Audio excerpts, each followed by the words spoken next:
Aujourd'hui, je vais répondre à la question de Philippe. Ça va être Philippe qui répond à la question, qui répond à la question de Philippe. Je suis intéressé par une roue arrière de 26 pouces avec frein à disque et cassette 8 pignons. Alors, il me présente le produit, donc kit pour Fat Bike 72 volts. Puissance entre 1500 et 2000 watts, alors que ce que je propose c'est en 400 watts. Avec une batterie pouvant parcourir plus ou moins 85 km. Merci d'avance, j'attends votre proposition.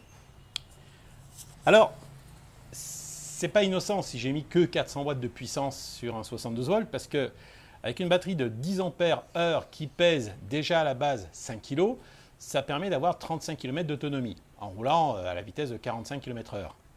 Si vous voulez avoir une autonomie de 85 km avec une puissance de 1500 watts, là il va falloir une batterie de 30 ampères heure. Elle va peser 15 kg et elle va vous coûter 2600 euros plus 300 euros de chargeur parce qu'il faut un chargeur spécial.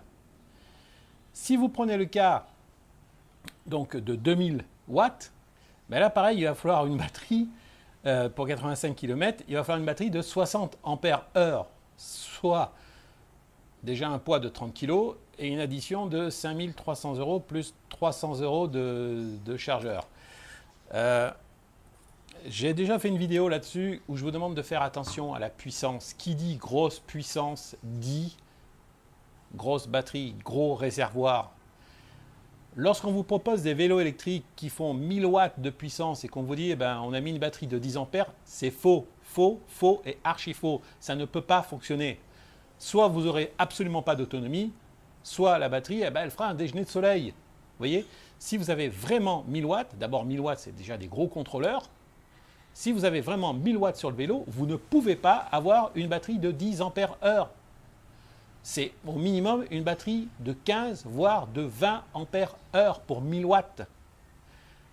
Quand vous voyez une publicité sur n'importe quel revendeur qui vous dit voilà un kit de 1000 watts et qui vous propose une batterie qui est toute petite, ça ne sert strictement à rien. D'une part, la batterie va s'user très rapidement parce qu'elle va se brûler très rapidement, étant donné que vous allez la charger et la décharger très rapidement. Et d'autre part, vous aurez une autonomie ridicule. Les ampères-heure, cela représente votre autonomie. D'accord? Qu'on soit bien clair là-dessus. Et ça coûte très cher. La preuve, c'est que là, on est quand même à plus de 2600 euros la batterie. Alors, c'est pas que je ne veux pas vendre. Moi, je veux bien vendre mes produits. Une batterie à 2600, je vous la vends, c'est pas un souci. Mais, je sais pas, un scooter, je suis désolé de dire ça, thermique, ça coûte bien moins cher. Et ça permet, même à 50 cm3, d'avoir plus de performance. Vous voyez? Non, on est sur du vélo. Un vélo électrique, c'est vrai qu'il a des performances qui sont très intéressantes pour une certaine puissance. Jusqu'à 750 watts, c'est intéressant. 750 watts, on peut mettre une batterie de 15 ampères. C'est bon, ça va tenir le choc, on est cohérent. Mais au-dessus, non. Il faut de la grosse batterie, c'est une obligation. Et surtout si vous êtes en 72 volts. Si vous êtes en 72 volts, c'est quand même pour rouler vite. Alors, vous pouvez avoir 85 km d'autonomie avec une batterie 72 volts. J'avais fait une autre vidéo là-dessus où je parlais de la Tesla, par exemple. Mais ça veut dire que vous vous limitez à ce moment-là à une vitesse de 25 km/h. À vous de choisir. Soit vous avez un truc très puissant, mais là il faut la grosse batterie.